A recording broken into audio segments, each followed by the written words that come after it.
Praise the Lord. கர்த்தருடைய பரிசுத்த நாமத்துக்கு மகிமை உண்டாவதாக.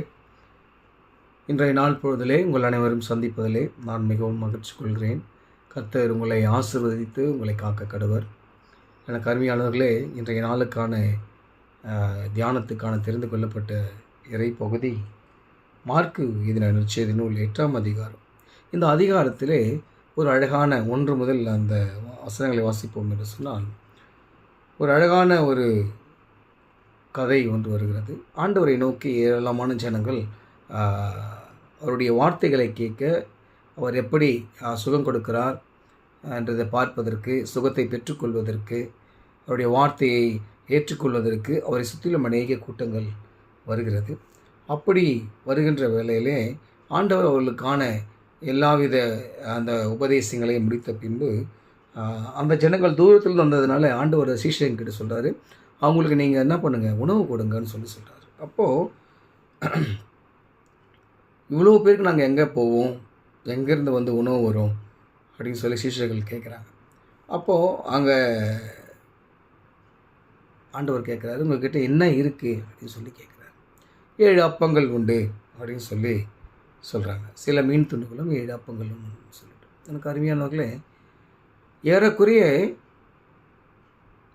5000 பேர் 3000 பேருக்கு மேலாக வந்திருக்கிறாங்க. அந்த ஆத்மாக்களுக்கு ஒரு 7 அப்பம் என்பது எந்த அளவுக்கு சாத்தியம் என்பது சீடர்கள் யோசிக்கிறாங்க. ஆனால் ஆண்டவர் இல்லாமையிலிருந்து உருவாக்கி நிறைவாக்குகிறவர் தான் கர்த்தர். நம்மக்கிட்ட ஒன்றுமே இல்லை, ஏதோ சின்ன ஒரு அமௌண்ட்டு தான் இருக்கும், இல்லை சின்ன ஒரு விஷயமாக தான் இருக்கும். ஆனால் கர்த்தர் அதை பெரிய ஒரு ரட்சிப்புக்குள்ளாக்கி ஒரு ஆசீர்வாதத்தினாலே நம்ம இடை கட்டுவார். அப்படி இந்த 7 அப்பம் வந்து அந்த அங்கே இருக்கிற எல்லா ஜனங்களுக்கும் சாப்பிட்டு திருப்தி அடைந்து அந்த அப்பங்களை மீதி எடுக்க செய்கிறார். அதுதான் அங்கே வந்து பெரிய ஒரு ஹைலைட்டான ஒரு விஷயம். அவ்வளவு ஜனங்கள் சாப்பிட்றாங்க.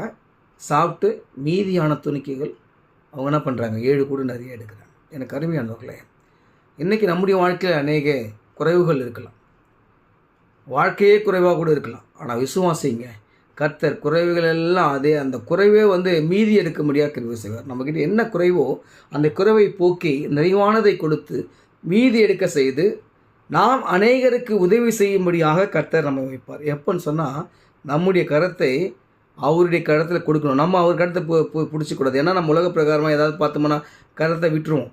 ஏசாமி வந்து நம்ம கரத்தை பிடிச்சிக்கணும். அப்படி பிடிச்சிக்கிட்டாருன்னா குறைவுகள் எல்லாம் நிறைவாக்கி